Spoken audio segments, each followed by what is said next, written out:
Doing this morning, afternoon, or night, depending on wherever you're tuning in from.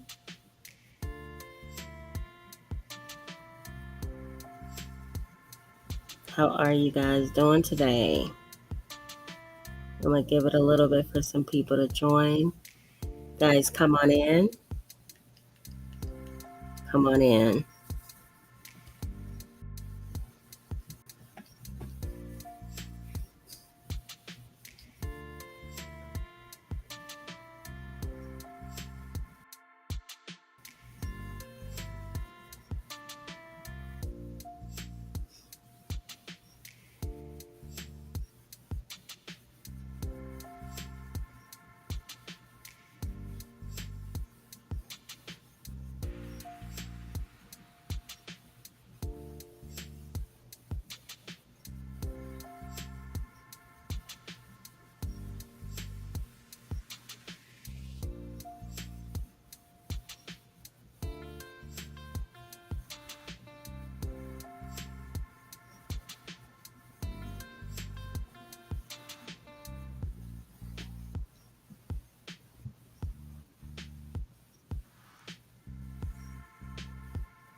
Okay, guys, I'm going to go ahead and get started.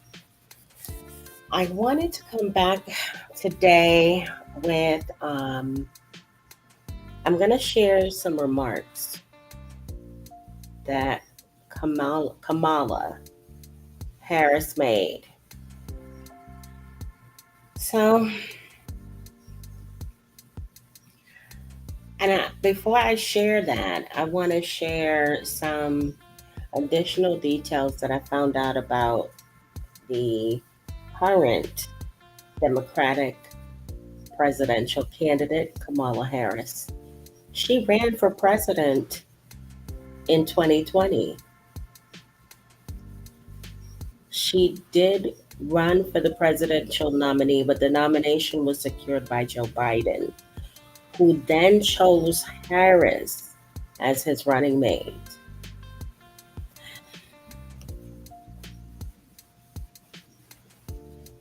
And I had no idea that she ran. I guess, I don't even know. I guess they don't really publicize the internal, or maybe people who are not like really at the top of the ticket. We don't see. But and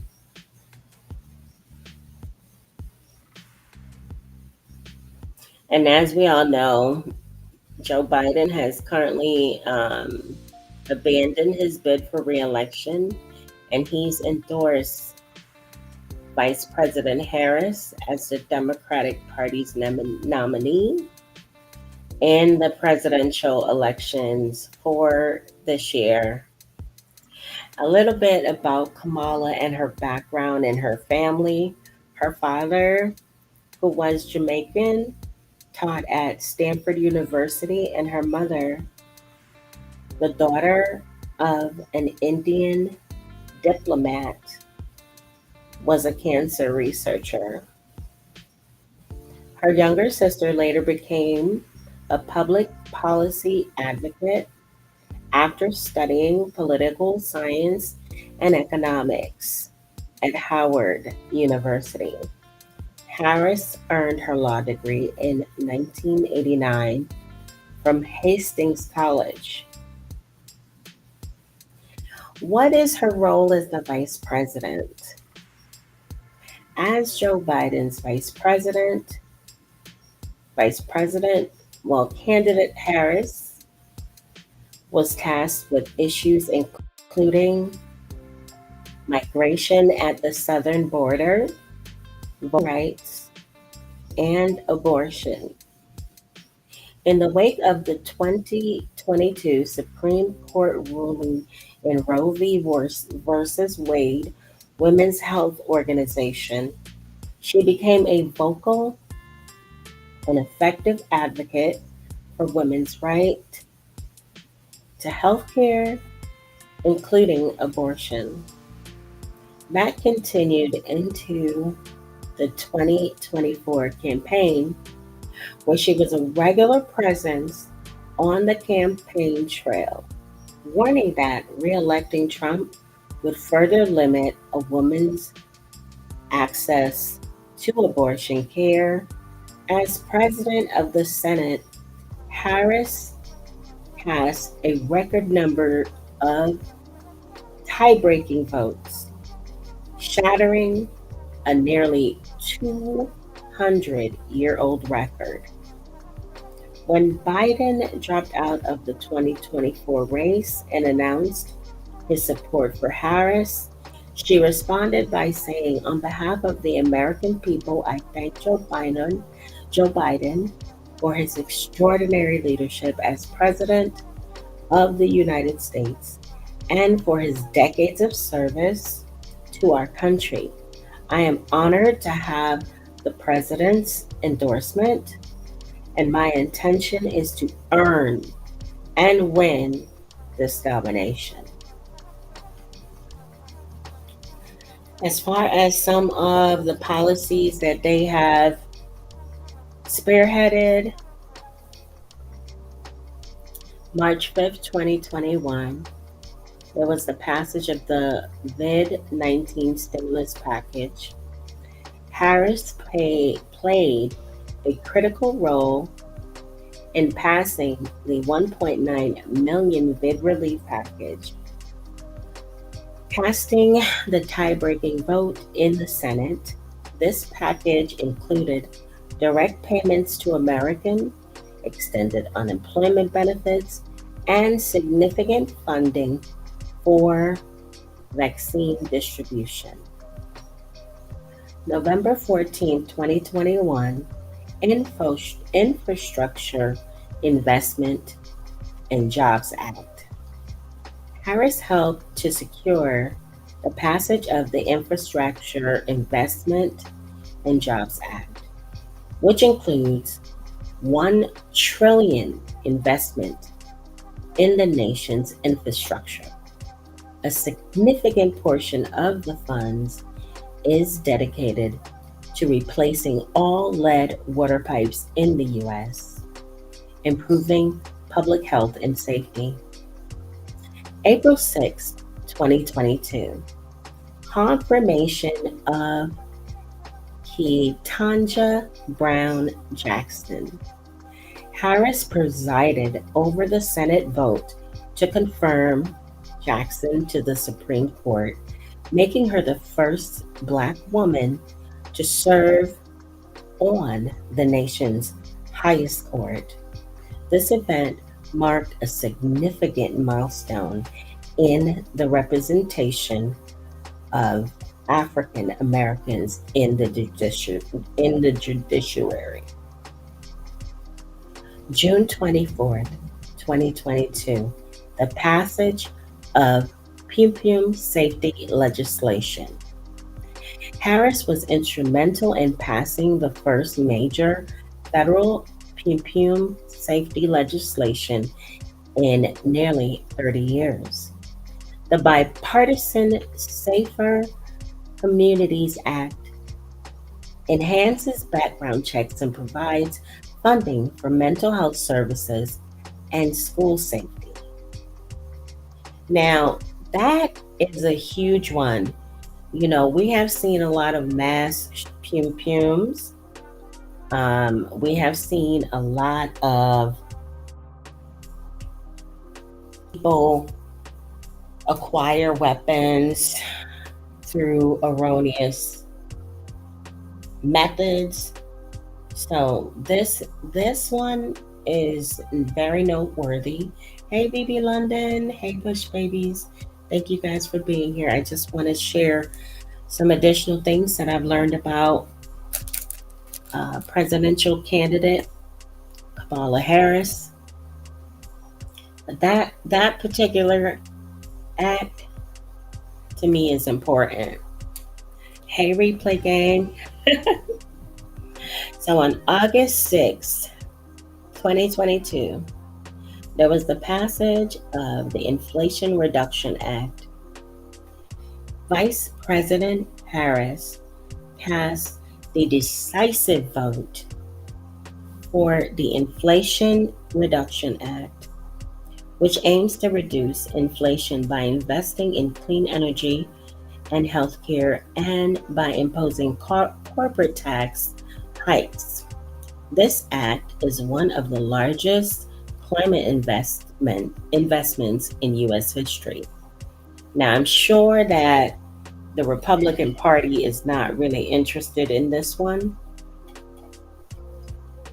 because Republican Party they're not big on the climate, healthcare, or taxing the rich. That's from what I understand. If you're a Republican and you're subscribed, feel free to let me know right now in the comments if that's an incorrect statement. Because I'm looking at both parties' policies and their accomplishments and their platforms. And I will be coming to you guys sometime this week with the Trump Vance agenda. Right now, we only know that Harris is the presidential candidate. We do not know who her running mate is yet. So I'm delving into Harris first, and then I'm going to check out Trump and Vance's policies and their achievements. Now, on July 11th, 2023, the record for most tie-breaking votes. I think I said that already. Yep, I said that already. July 21st, 2024, Harris seeks the Democratic nominee. And we are already aware of that. These are just my footnotes, y'all. Okay. So we can go ahead and get into this video. This is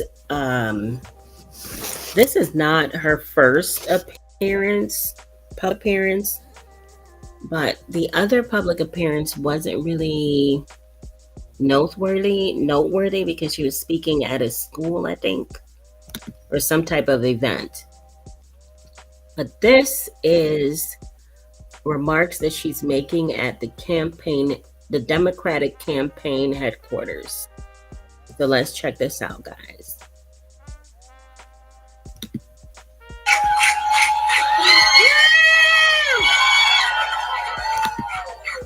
Wow. Julie, thank you so much. I've known Julie a long, long time, going back to her days working in Kamala's Senate office. And we put a lot of time together out on the road on the last campaign, and I can't think of anyone better to be leading this campaign. So thank you so much. You're the best.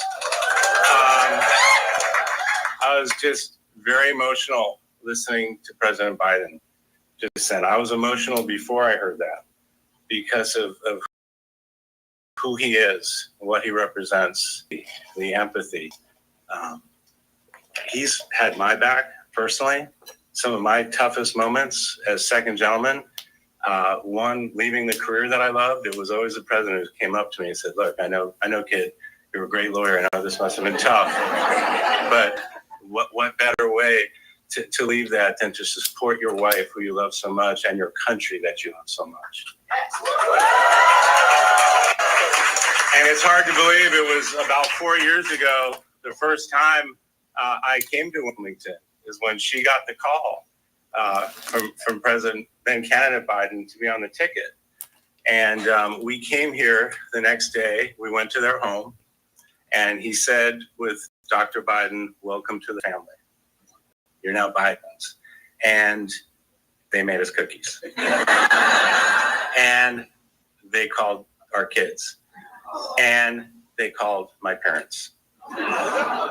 This was day one 4 years ago. And now look where we are now.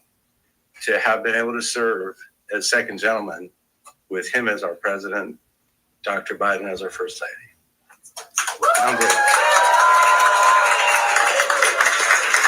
And now I get to support my wife, Kamala Harris, running for president of the United States.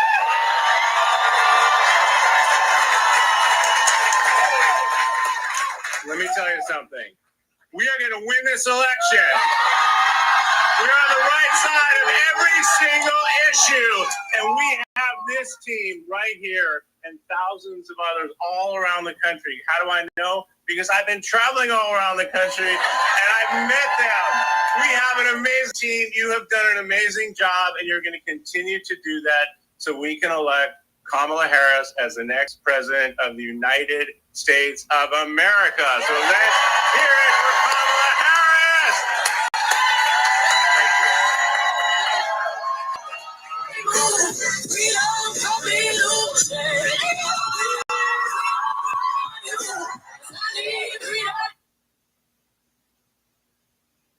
Hold on, guys. I think my screen is frozen.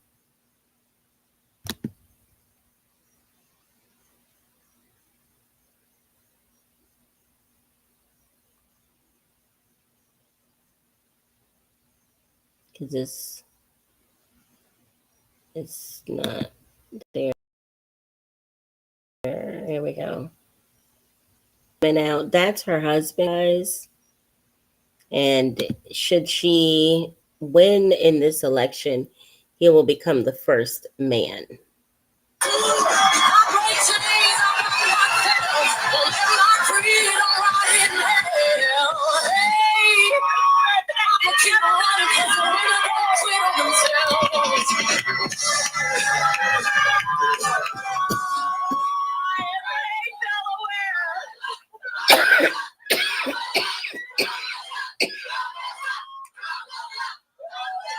Thank you, guys. Thank you. Thank you. Thank you. Thank you all. Thank you. Can we just give it up again for my husband?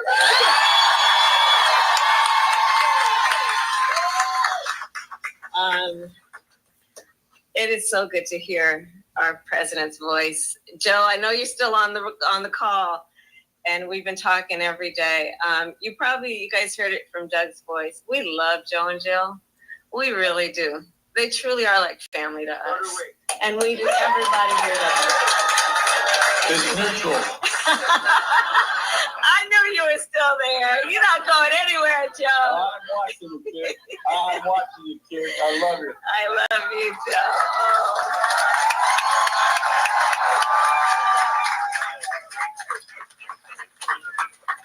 So, Joe, I'm going to recognize some of the electeds who are here, and then I'm going to get back to you. Hold on a second. So let me please acknowledge some extraordinary national leaders who are also dear friends, both to the president and to me. Governor John Carney, where are you? There you are. And his wife, they are here. Senator Tom Carper, my former colleague. His wife is here. Chris Coons, my dear friend. Attorney General Kathy Jennings. The mayor is here. President, where are you? There. And the next United States Senator from the great state of Delaware is here. Lisa.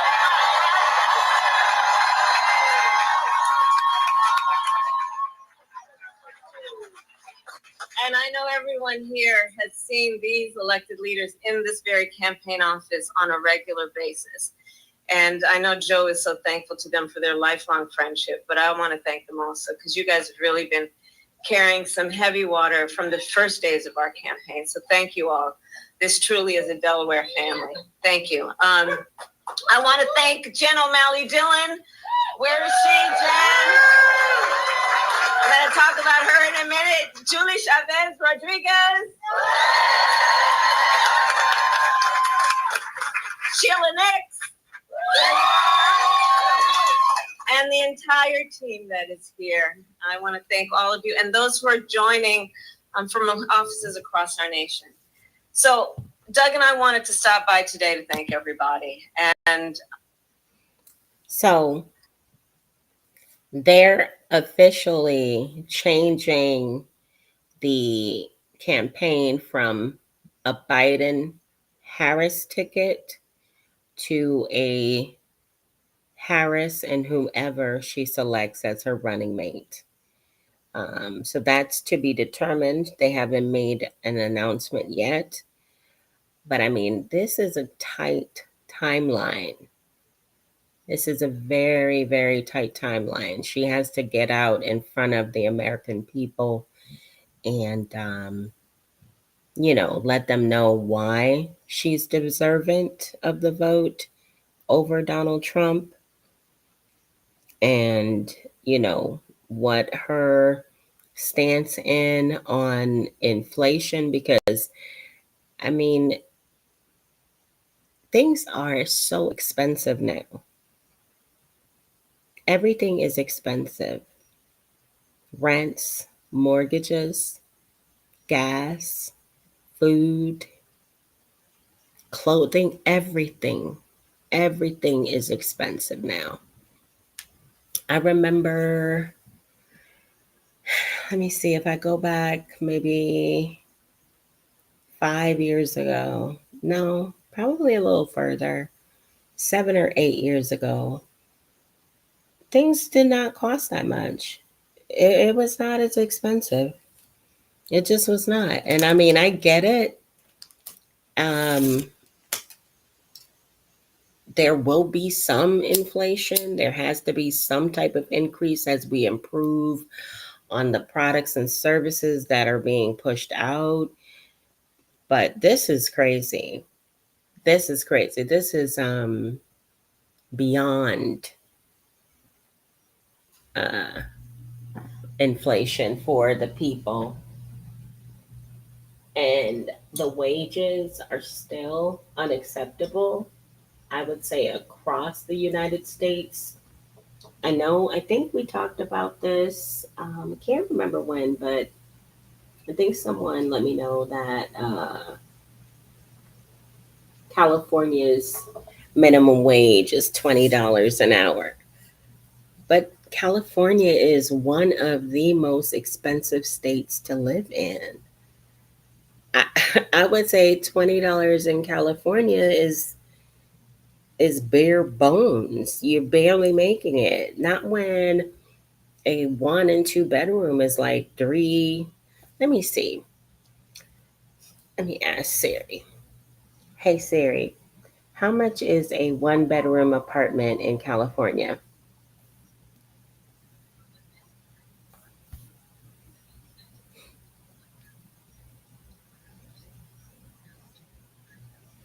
Okay, so for a 1 bedroom in LA, you can expect to pay anywhere from $1,664 to $4,205. And this information is from apartments.com. So it's very costly. It's not cheap. So even with the minimum wage being $20 in California, someone making, let me see, someone making, hold on, I'm going to look this up, guys. 20 times 40 equals 800 times 53 weeks. It's 53 weeks in a year, right? Am I right? Hey Siri, how many weeks in a year? Okay, I got it wrong. It's 52 weeks. I knew I was off. So it's 52 weeks. So $20 times 40 hours, that's per week. And let's just assume that this person making $20 an hour is getting full-time hours. That's $800 a week. Now multiply that by 52 weeks. That's $41,000 a year. That's about 40. Let's call it 42 because it says 41,600. Now, let's see, 800 times 4 equals 3,000. Now, for a person in LA, I'm sure the $1,664 apartment is going to be probably in a more undesirable locale. So you're going to want to go up in the higher end. Let's say you could find an apartment that's like 2,000 on a monthly basis. You only have if you have the salary of $20 an hour and you found an apartment for 2,000 per month, you would only have 1,200 left. And this is even I'm not even calculating in the tax. So you probably might end up, and if you're a single filing person, you might be ending up with much less than that. I'm gonna call it 1,000. It's just the cost of things need to change. I think that's what makes this election so pivotal for us, because the cost of things need to change. Oh my goodness, you see what I'm saying? Oh, yeah, that's what I was thinking. If you want the good area, the nice area, low crime areas, you're gonna have to come out of pocket. So they don't have the Democratic Party, in my opinion. She needs to be scheduling out herself publicly. She needs to be out talking. Her campaign needs to start immediately. All of the stops that Joe Biden was going to make, she needs to make. It needs to happen. Like, we should have seen her making appearances. I mean, I don't know. She should be having interviews. I don't know what's going on over there, and what their thought process is, because they're already behind the 8 ball. And to express just what we know to be true, y'all have been working so hard. The people in this office have been working so hard. And you have given so much of yourselves, long days and nights. What you are sacrificing in terms of the time you could be spending with other friends and other family. And you giving yourselves to our country because you love our country and you love Joe and you love me, and we know that. And so today, just right after Joe made his announcement, it was important for me to continue with his role of leadership in this office, of, like him, who has said for many, many, many months, and I say it today, thank you all so very much for what you are doing and what you will continue to do. Let's applaud the team.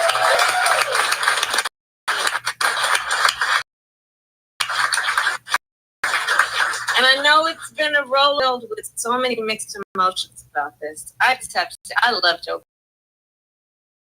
Biden. I love Joe Biden, and I know we all do. So many reasons for loving Joe. And I have full faith that this team is the team will be the reason we win in November. And as Julie always says, and I will quote the great, our one team, one fight.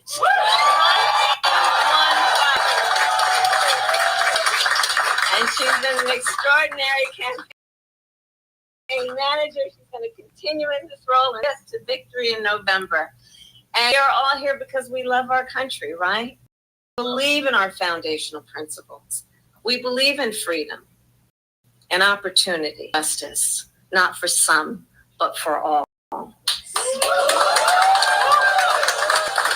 And so we have 106 days until Election Day. At that time, we have some hard work to do. And do hard things. JOD has been such an incredible, that is why I have just asked, he has accepted.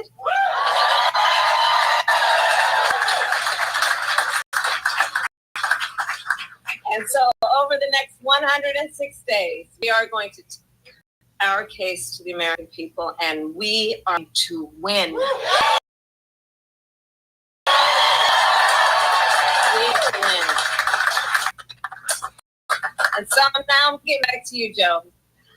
I will tell you, it has been one of the honors of my life, truly, to serve as vice president to our president, Joe Biden.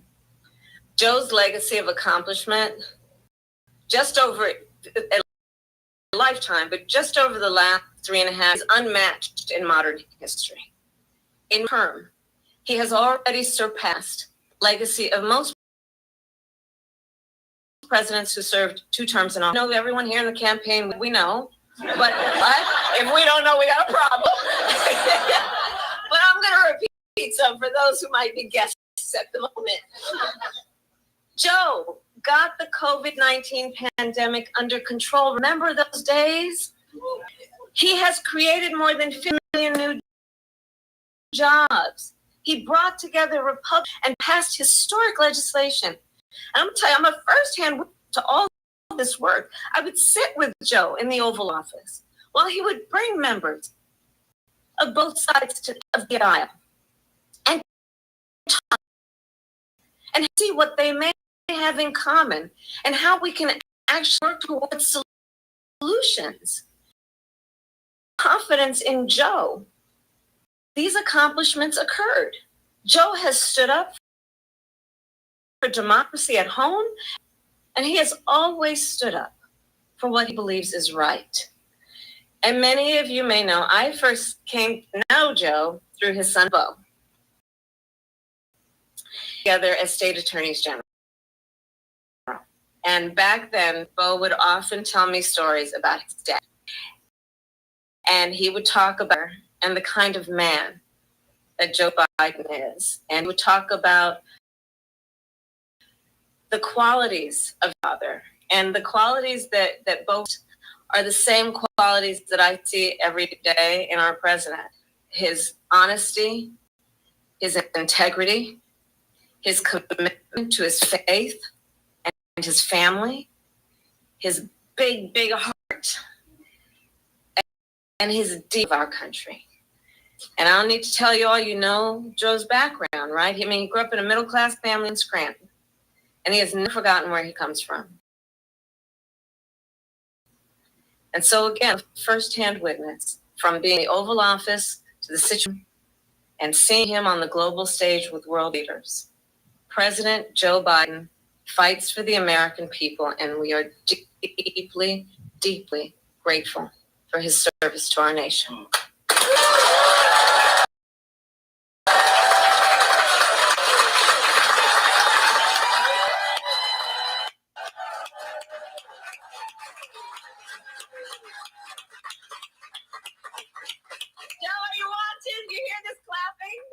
Can you see it?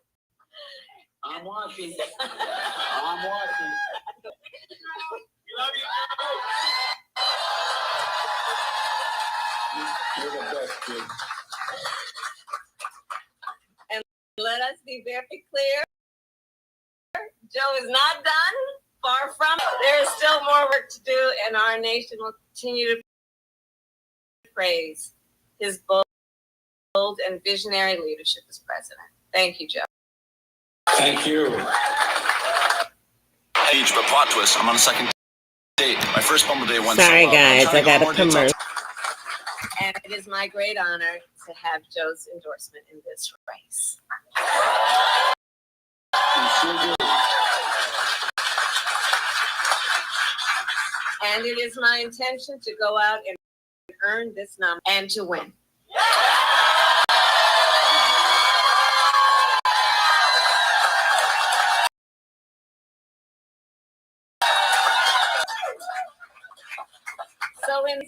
ahead, I, together with everything in my power, to unite our Democratic Party, unite our nation, and to win this election.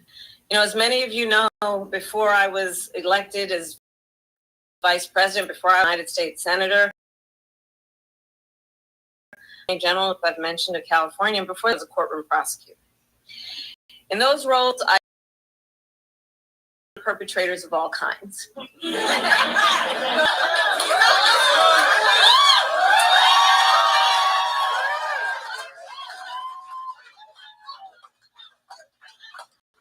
Predators who abused women. Fraudsters who ripped off consumers. For their own gain. So, hey, no Donald Trump's tape.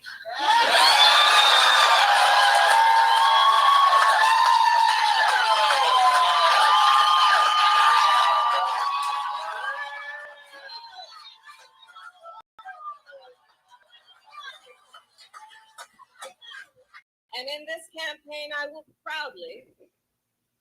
proudly put my record against his. As a young prosecutor, county district attorney in cases involving Donald Trump, liable by a jury for committing sexual abuse. Attorney General of California, I took on one of our country's largest for-profit colleges and put it out of business. Donald Trump ran a college, Trump University, that was forced to pay $25 million to the students it scammed. As district attorney, to go after polluters, I created one of the environmental justice units in our nation. Donald Trump stood in Mar-a-Lago and told big oil lobbyists he would do their bidding for a $1 billion campaign contribution.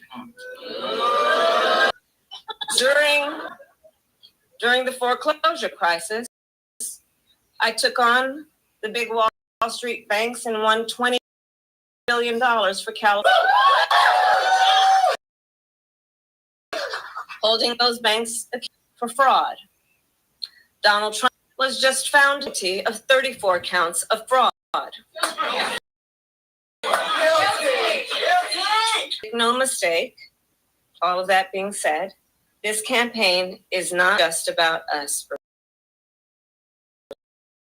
versus Donald Trump. There is more. The campaign has always been about different versions of what we see of our country, two different visions for the future of our country. One focused, the other focused on the past.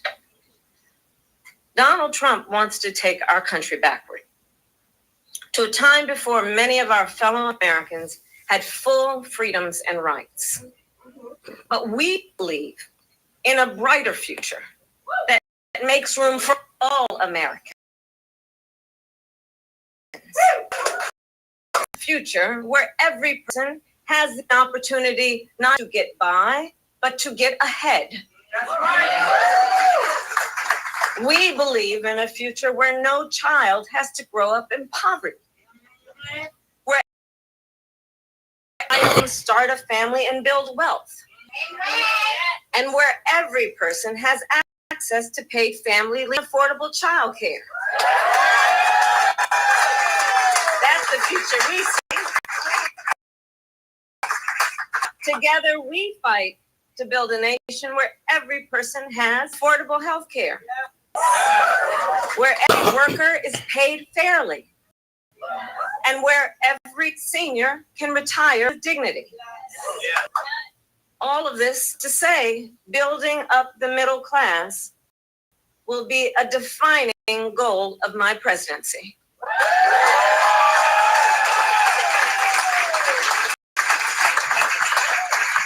Because we here know when our middle class is strong, America is strong.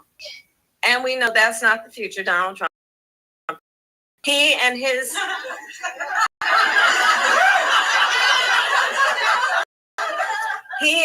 extreme Project 2025 will weaken the middle class and bring us backward. Please do not back to the failed trickle-down policies that gave huge tax breaks to billionaires and big corporations and made working families pay the cost. Back to policies that put Social Security and Medicare on the chopping block. Back to policies that treat healthcare as only wealthy instead of what we all know it should be. Right for every American. Right. Tried these policies before. They do not lead to prosperity. They lead to inequity and economic injustice and are not going back. We are not going back.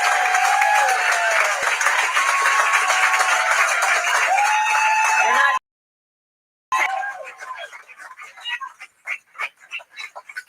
Our fight for the future is also a fight for freedom. Generations before us have led the fight from our founders to our framers, to the abolitionists and the suffragettes, to the freedom riders and farm workers. And now I say, team, the baton is in our hands. We who believe in the sacred freedom to vote. We who are committed to fight to pass the John Lewis and the Freedom to Vote Act.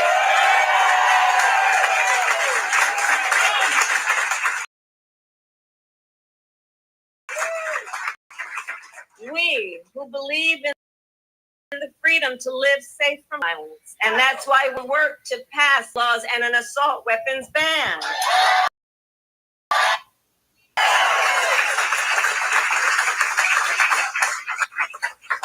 We who will fight for reproductive freedom, knowing if Trump gets the chance, he will sign a national abortion ban to outlaw abortion in every single state, but we are not going to let that happen.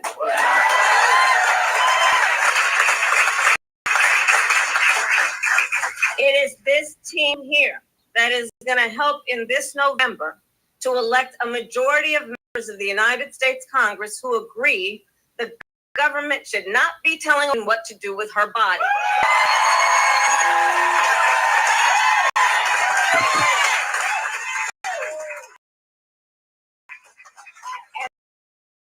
Passes a law to restore the freedoms.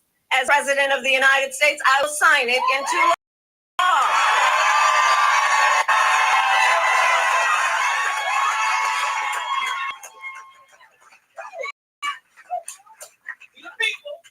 Indeed, we the people. So ultimately, all the friends here, I say, in the mission we know, we each face a question. Country do we want to live in? A country of freedom, compassion, rule of law? Yes! Or a country of chaos, fear? You all are here because you as leaders know each, including our neighbors and our friends and our family, we each as Americans have the power to answer that question. That's the beauty of it. We each have the ability to answer that question. So in the next 106 days, we have work to do. We have doors to knock on. We have people to talk to. We have phone calls to make. And we have an election to win. So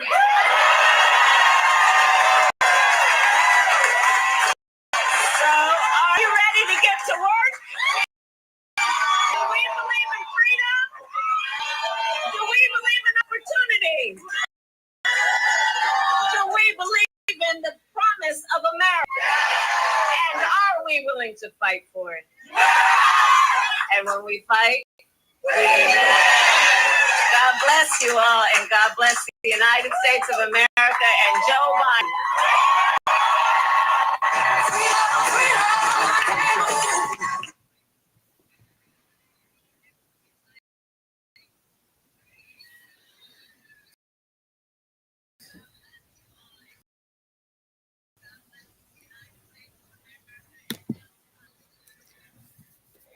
So those were her remarks. And can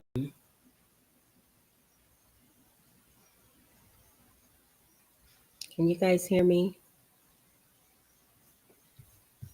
Uh-oh.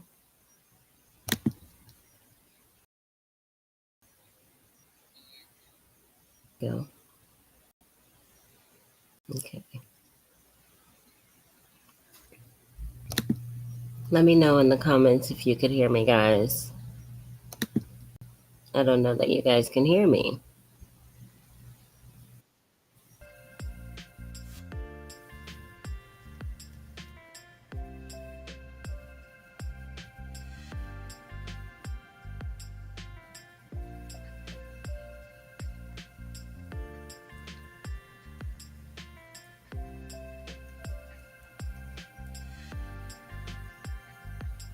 Okay, cool. You guys can hear me. Awesome. Thank you, Susan. So those were her comments. I picked up what she was putting down as far as letting everyone know that, she's familiar with a criminal-minded individual, as she referred to Donald Trump, and all of the things that he's been convicted of, charged with, as well as alleged of doing. So this campaign looks like it's going to be a fight. I think Kamala is in it to win it.